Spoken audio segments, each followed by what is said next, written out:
We do want to say congratulations to the Philadelphia Eagles.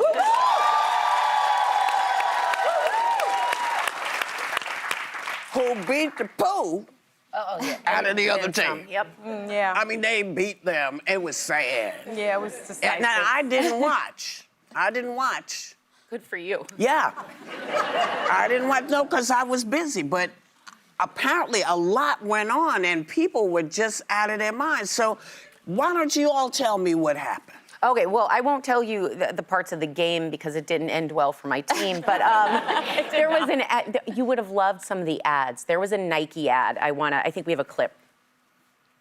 You can't have any fun. You can't make demands. You can't keep score. You can't stand out. Whatever you do, you can't win.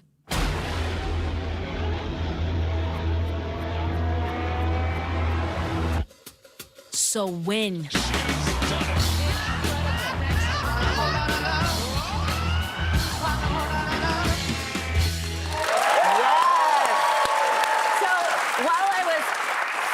My face with Super Bowl food. That ad actually made me want to like take laps, but Nike always kills it. Do you remember those shirts? I think when I was growing up, they said you run like a girl, and on the back it was like it doesn't mean what it used to. Yeah. Like I just felt so inspired by that commercial. So there was stuff like that, and I needed it. I was hurting through that game a little. Well, yeah.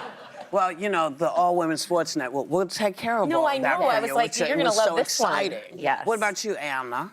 Okay, well, you know I don't do sports. You know I don't do football, so I wasn't watching the game. But listen, I think today Donald Trump is going to sign an executive order banning black people from halftime. Because you remember last week we were talking about whether the NFL was capitulating to Trump by removing the term "end racism" from the end zone. Yeah. Boy, did they not capitulate to Trump. When I saw Samuel L. Jackson dressed as a black Uncle Sam introducing Kendrick Lamar, who then had like an entire formation of all black people making a U.S. flag. Listen, this much I know. All the black people on my feed were like, ooh, this is blackity black black. And all the racists who somehow get in, man, were they hopping mad. So if the racists are mad, I am happy as a clam. It was a huge, huge celebration of New Orleans, and you can't celebrate New Orleans without celebrating black culture. Yeah. Welcome to Black History Month, you all. Right.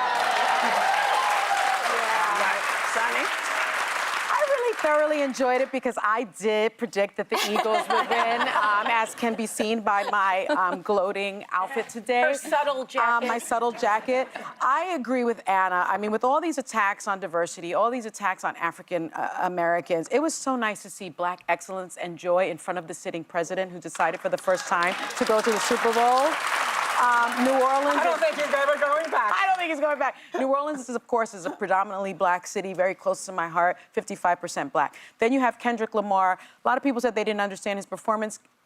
Guys, he's an award-winning, a Pulitzer Prize-winning musician and poet, okay? So it was a many-layered performance. You've got Serena Williams crip walking. What I also really enjoyed about Kendrick's performance is it was performance art if you really looked at it. It was multi-layered. Yes, he had people dressed in red, white, and blue, the colors of the flag, but he also had those people, he was standing in front of them because he's explaining that this is a divided country at this point. He also has them leaning to the side because this country was built on the backs of black people. So it was a very multi-layered. And I'll also say this about Jalen Hurts. Jalen Hurts proves he belongs in the upper echelon of any elite quarterback conversation.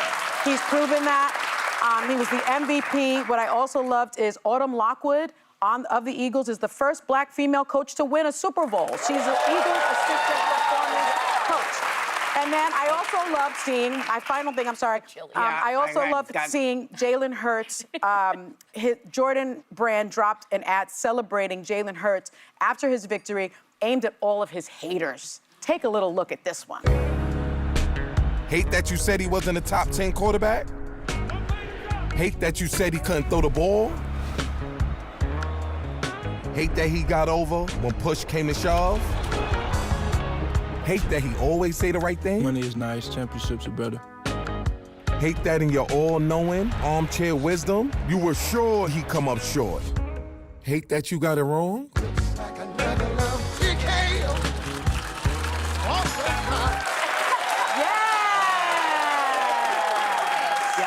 Speaking of hate, how have we not talked about Drake? I don't know if Patrick Mahomes or Drake is having a worse morning today, but that halftime show ended him. Like, I was texting my mom trying to explain the Kendrick Lamar beef and Drake, and she didn't totally get it, but I think she's like Googling and getting up to speed today. It was perfect. Like, the subtlety and lack of subtlety, I really appreciated. But my actual favorites, I don't follow football that much, so it's more that it's just this cultural moment and that it's hosted in New Orleans, that they had just kind of the jazzy rendition of America the Beautiful with two Louisiana natives, Trombone Shorty and Lauren Daigle. I thought this was so good, just beautiful. And then Lady Gaga performing on Bourbon Street before the show was just like perfect. And after everything the city's been through with the terrorist attack, I thought it was just like a beautiful moment. Finally, as a non-sports person, it was such a blowout by that last interception, and I think it was the third quarter. I wanted to be like, just give the Chiefs the ball. Like, just stop. It's just not fair. Like, let them make a point or whatever. Little League. They ran the score. We're going to stop here. But there was one, real quickly, takes 2 seconds. From Odebolt, Iowa, which has less than 1,000 people and has 0 stoplights, the Eagles rookie cornerback, Cooper DeJean, scored a touchdown on his 22nd birthday. Yes, it was his 22nd. Yeah. Can I add one more thing, which also won't take just a second? Right. Jalen is engaged to a woman named Brianna Bry Burrows, who has an MBA from the University of Alabama and is a member of the Alpha Kappa Alpha Sorority Incorporated.